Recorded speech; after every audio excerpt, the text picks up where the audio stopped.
नाही समजला मला कृष्ण. मी वेदांमध्ये कृष्णाला बघण्याचा प्रयत्न केलाय, तो वेदांमध्ये कुठे आहे?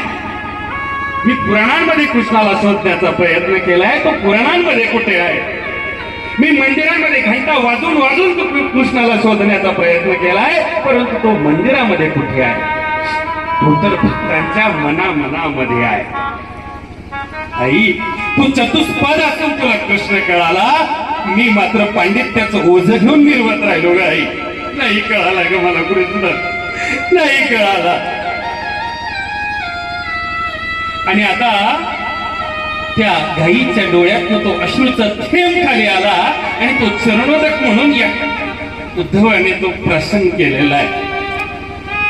स्तब्ध झालेला उद्धव यमुनेच्या काठावर फिरतोय. कुकळीने आपलं गाण बंद केलं होतं.